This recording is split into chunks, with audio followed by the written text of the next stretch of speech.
हाँ सर, दबा दिया था। बढ़िया भाई बढ़िया। तो यार कुछ हमारे अभी क्लासरूम में पढ़ाकू परिसर बैच के विद्यार्थी भी हैं, ठीक है। सिर्फ उनके लिए यार इंपॉर्टेंट चीज है, ठीक है। उसके बाद आप लोग जा सकते हो, है ना। खुश खुश खुश चेहरे आप लोग के हैं। मैं चाहता हूँ कि ऐसी खुशी आपकी बरकरार रहे, है ना। और आपकी अच्छी रैंक आए, है ना। बढ़िया। देखो यार, अभी आपके पास 2 महीने का समय रह गया। ये 2 महीने का टाइम बहुत इंपॉर्टेंट है, ठीक है। मैं ये नहीं कहता कि इस 2 महीने आपको बहुत मेहनत करनी है। आपने अच्छी खासी मेहनत कर ली है पिछले 8 महीनों से, 7 महीनों से, 6 महीने से, ठीक है।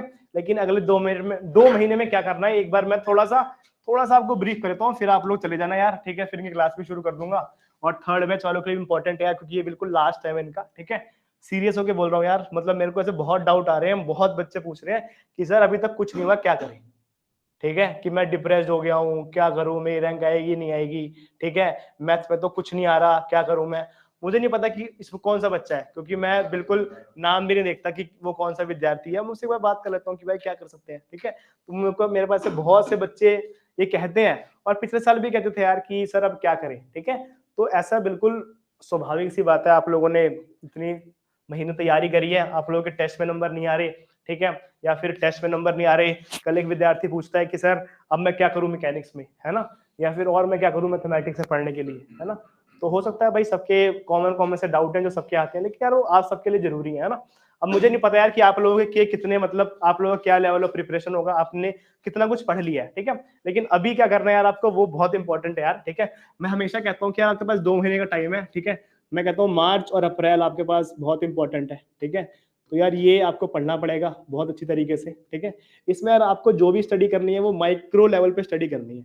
माइक्रो मैनेजमेंट करना पड़ेगा आपको, वरना आपका जो सिलेबस है वो खत्म भी नहीं होगा और आपका कुछ नहीं होगा। माइक्रो मैनेजमेंट का मतलब ये है कि अगले 2 महीने में आप क्या करने वाले हो, उसको आपको एक दिन में वेरीफाई करना पड़ेगा कि अगले 2 महीने में कैसे पढ़ूंगा। जैसे फिजिक्स हो गई, केमिस्ट्री हो गई, मैथ हो गई, रीजनिंग हो गई। बहुत सारे विद्यार्थी बिल्कुल हवे में है, बिल्कुल कि भाई पीवाई को देख लिए हैं, 50 क्वेश्चन में से 40 क्वेश्चन तो रिपीट हो रहे हैं, वही कर लेंगे हमारा काम हो जाएगा। नहीं, आप इतने हवा मत रहो। ये पिछली बार भी हुआ था और उसके पिछली बार भी हुआ था। ऐसा नहीं कि पूरा पेपर प्रीवियस ईयर क्वेश्चन से ही आ रहा है ना। बहुत से क्वेश्चन है वो नहीं भी है। अब तुम्हें क्या लगता है कि तुमने वो प्रीवियस ईयर कर लिया, तो जो रैंक 1 वाला है उसने वो प्रीवियस ईयर क्वेश्चन नहीं करे, उसने भी कर लिए। बस ये है कि उसने 40 क्वेश्चन जो आने वाले हैं वो भी देख लिए, और जो नए आएंगे वो भी सॉल्व कर लेगा, ठीक है। तो वो कुछ ना कुछ लेवल से कंपटीशन ही बढ़ा देगा, है ना। तो सबसे पहले यार अपना माइक्रो मैनेजमेंट कर लो कि आपको क्या पढ़ना है पूरे के पूरे 2 महीने में। ये बहुत इंपॉर्टेंट है दोस्तों। अभी तक आपने जितना पढ़ लिया हो, चाहे आपका मैथमेटिक्स हो, चाहे आपका रीजनिंग हो, चाहे आपका फिजिक्स हो, चाहे आपका केमिस्ट्री हो, चाहे आपका कंप्यूटर हो, जितना भी आपने पढ़ लिया उसको थोड़ा विशेष करके ध्यान दो, है ना। दूसरी बात है कि बहुत सारे बच्चे अभी भी टेस्ट को एनालाइज ही नहीं करते। टेस्ट दे दिया, उसके बाद बस खत्म कर दिया मैंने। अगर आपका दोस्तों सिलेबस खत्म हो गया, सबसे इंपॉर्टेंट तो यार वही वाला काम था जो मैंने उनको स्टार्ट में बताया था कि यार सिलेबस तो खत्म करवा ही दिया सबका फर्स्ट बैच और सेकंड बैच में। सिलेबस खत्म करने के बाद आपको 16 एग्जाम्पल लगाने थे। वो बहुत सारे विद्यार्थियों ने लगाए, नहीं लगाए, पता नहीं क्या किया। लेकिन फिर भी यार मतलब जो भी सॉल्व क्वेश्चन है उसको देखो, ठीक है। उसके बाद यार रिवाइज तो करो। आप लोगों ने एक बार पढ़ लिया फिर छुआ ही नहीं, है ना। मतलब आप लोगों में से बहुत सारे विद्यार्थियों ने अगर कुछ भी पढ़ लिया उसको रिवाइज करो यार। अगर मैं कहता हूँ कि आपका टॉपिक है मैथमेटिक्स, आपने मैथमेटिक्स में पढ़ा अर्थमेटिक प्रोग्रेशन, जीपी, डिफरेंशिएशन, आपने 4 महीने पहले पढ़ लिया। अगर आपको आज उसको रिवाइज करना है, या फिर अगर मैं आपसे क्वेश्चन पूछूं आज, तो आप कैसे रिवाइज करोगे। आपकी रिवीजन की एक अप्रोच होनी चाहिए। वो रिवीजन की अप्रोच क्या है कि जब आपने स्टार्टिंग में पढ़ा था, आपने एक एक्सरसाइज में 10 क्वेश्चन सॉल्व किए, उसमें से आपको लगा यार 10 क्वेश्चन में 2 क्वेश्चन बहुत इंपॉर्टेंट है, फिर 2 क्वेश्चन बहुत टफ है, उसको आप मार्क कर लो, ठीक है। उसके बाद जब आप नेक्स्ट टाइम रिवाइज करने जाओ, तो बस उसी 2 क्वेश्चन को सॉल्व करो, बाकी सबको छोड़ दो, ठीक है। यही तरीका होता है रिवाइज करने का, जल्दी रिवाइज करने का। कोई बच्चा कहता है ना यहाँ के कि सर मैंने तो 5 बार रिवाइज कर लिया, मैंने डिफरेंशिएशन के सारे क्वेश्चन 5 बार कर लिए। वो कैसे करता है, वो ऐसे ही करता है, ठीक है। कि जितने क्वेश्चन थे उसमें जो टफ क्वेश्चन थे, या फिर कोई ऐसे क्वेश्चन थे यार जो बहुत मुश्किल थे उस समय पे, नहीं हुए लेकिन मैं अब कर पा रहा हूँ, ठीक है। उसमें से वो 2 से 3 क्वेश्चन को हाईलाइट कर देता है, मार्क कर देता है और फिर आगे बढ़ता है। सोचो यार, अगर आपने इंटीग्रेशन पढ़ा, बहुत समय लेता है इंटीग्रेशन, ठीक है। जो विद्यार्थी मैथ पढ़ रहा है ठीक से, ठीक है। किसी विद्यार्थी ने इंटीग्रेशन पढ़ा और उस इंटीग्रेशन में समय लगता है, क्योंकि मुझे भी लगा था। मतलब अगर आप इंटीग्रेशन को सही से करते हो ना, तो इंटीग्रेशन है ही 2 से 3 महीने का। अगर आप सही से इंटीग्रेशन करते हो तो, मतलब जो 12वीं का जेईई मेंस का बच्चा होता है, ठीक है, वो 2 से 3 महीने इंटीग्रेशन में लगाता है। तो इतना बड़ा इंटीग्रेशन है। अगर आपको बोला जाए इंटीग्रेशन करनी है आपको, अब बोलोगे यार 2 महीने की इंटीग्रेशन में कैसे करूंगा, ठीक है। तो जो भी हो रहा है, जो भी इंपॉर्टेंट है, या फिर जो इंपॉर्टेंट, बहुत ही इंपॉर्टेंट क्वेश्चन है, उसको आप अभी से मार्क करते जाओ, एक अलग से नोटबुक में सॉल्व करते जाओ, आपको बहुत हेल्प करेगा वो, ठीक है। दूसरा यार, आप लोग अभी भी, मतलब मैं अभी भी कह रहा हूँ, स्पेशली फर्स्ट और सेकंड बैच के बच्चे, ठीक है, आप अभी भी सारे सब्जेक्ट को ना रिमाइंड नहीं कर रहे। रिमाइंड करने का मतलब ये है कि आपका टेस्ट हुआ आज, अभी आपकी टेस्ट चली रही है, मतलब 22 तारीख से, ठीक है। अभी आपका टेस्ट हुआ एक, ठीक है। टेस्ट मान लो 22 तारीख को, 23 तारीख को, 24 तारीख को है।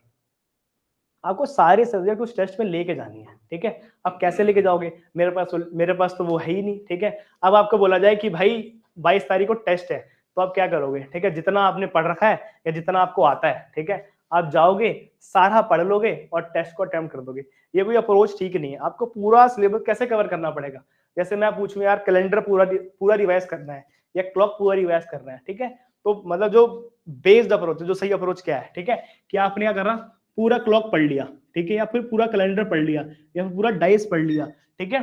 उसको पूरा एक पेज में समराइज तो करके देखो, ठीक है। बहुत सारे विद्यार्थी चैप्टर तो पूरा पढ़ लेते हैं लेकिन एक पेज में अभी भी समराइज ही नहीं कर पा रहे।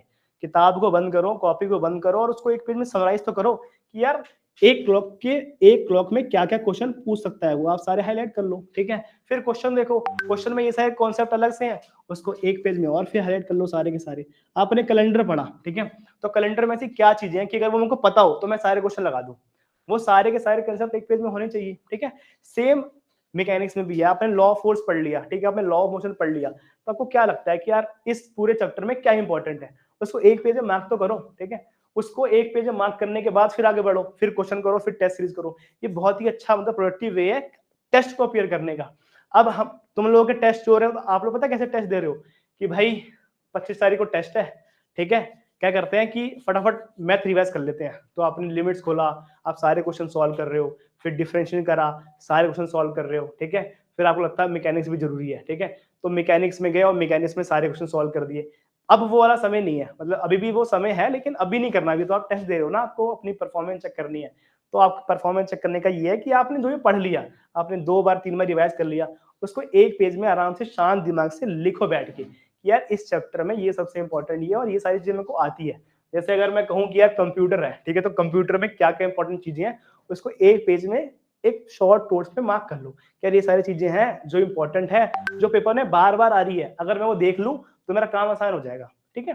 तो उसको यार एक पेज में प्लीज लिख लो, ठीक है। टेस्ट सीरीज का मतलब ये है कि आप सारे के सारे नॉलेज को, सारे के सारे सब्जेक्ट को लेके वहां पहुंचो, ठीक है। दूसरी बात, स्पेशली टेस्ट सीरीज से बता रहा हूं मैं आपसे, मतलब आप लोगों के लिए यार, अगर टेस्ट सीरीज 2 घंटे की है, 2.5 घंटे की, 3 घंटे की है, ठीक है, उसको अच्छे से अटेम्प्ट करने का तरीका क्या है कि आपको क्या लगता है, आपने एक पेपर दे दिया, ठीक है, उसमें से आपको लगता है कि जो मेरे को सबसे अच्छे से आता है, ठीक है, वो मैं सबसे पहले अटेम्प्ट करूं, उसके बाद जो सबसे अच्छा आता है सेकंड नंबर पे, थर्ड नंबर पे, फोर्थ नंबर पे अटेम्प्ट करूं, ठीक है। ये तरीका होता है पेपर को सॉल्व करने का और यही तरीका आपको पेपर में भी लेके जाना है। ऐसा नहीं कि आप टेस्ट सीरीज किसी तरीके से दे रहे हो और आपका जो पेपर है, जो मेन आईपी लीड का, उसको आप किसी दूसरे तरीके से दे रहे हो, तो फिर आपका जो सारा कैलकुलेशन है वो खराब हो जाएगा, ठीक है। टेस्ट सीरीज का मतलब ये होता है दोस्तों कि आपने अगर रीजनिंग यहाँ पहले करी तो आपका जो मेन पेपर है वहां भी आप रीजनिंग पहले कर रहे हो। मैकेनिक्स आपने यहाँ पे दूसरे नंबर पे करी तो वहां भी आप रीजनिंग मैकेनिक्स को दूसरे नंबर पे ही कर रहे हो, ठीक है। फिर कंप्यूटर को और फिर मैथमेटिक्स को, ठीक है। अब जो क्रम है, जो मतलब पिछले साल के बच्चे करते थे और बताते भी थे हम लोग कि ये क्रम आपको फॉलो करना है, ठीक है, वो दोस्तों ये था कि सबसे पहले आप फटाफट मतलब कंप्यूटर या फिर रीजनिंग दोनों में से कोई भी एक लो और सॉल्व कर दो, ठीक है। कंप्यूटर बहुत ही कम समय लेता है, आपको आया तो ठीक, नहीं आया तो बहुत बढ़िया है ना, वो किसी को भी नहीं आएगा।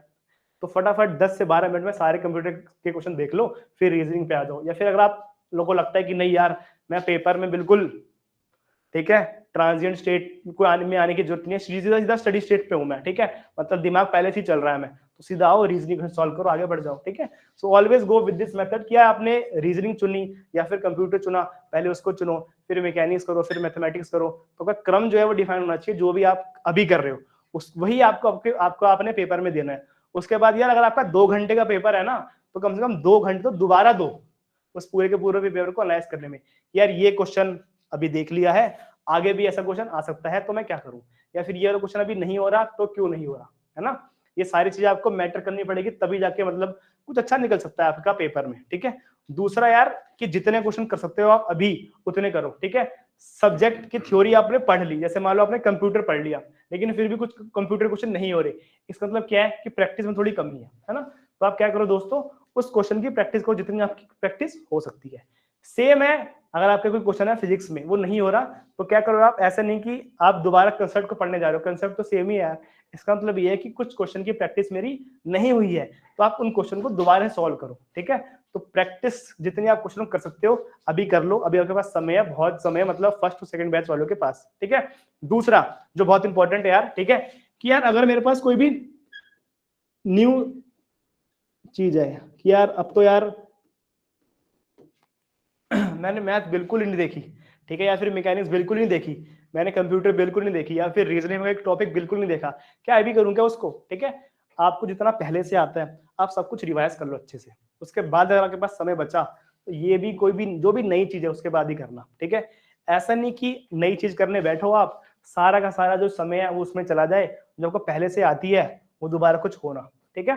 तो अगर आपको लगता है कि मुझे नया चीज करना है, जैसे आप मैथमेटिक्स में बहुत होता था कि यार पैराबोला लिफ्ट तो बहुत बढ़िया है मेरा, लेकिन स्ट्रेट लाइन में थोड़ी बहुत दिक्कत है, ठीक है, तो मैं स्ट्रेट लाइन दोबारा से पढ़ूंगा, ठीक है। तो दोबारा से पढ़ने का समय रख देना थोड़ा, कि पहले मैं सब कुछ कर लूं उसके बाद ही कुछ नया करूंगा, है ना।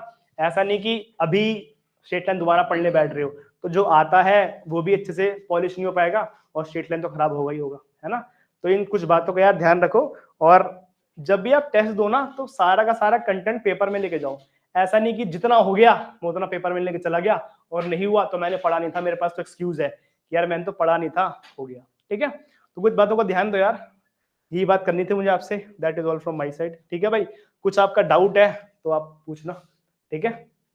बस बाकी जिसका हो गया है मैं मूवमेंट पढ़ाऊंगा, आप लोग जा सकते हो, ठीक है। आप लोग तैयारी करो, मूवमेंट उतना ही पढ़ाऊंगा जितना आप लोगों को पढ़ा है, तो क्लास लेने की बिल्कुल जरूरत नहीं है, ठीक है। पहुंचो। हाँ जी, इसी ऑफ करवा देते हैं, ठीक है। बस मैं 2 मिनट में शुरू कर रहा हूँ यार।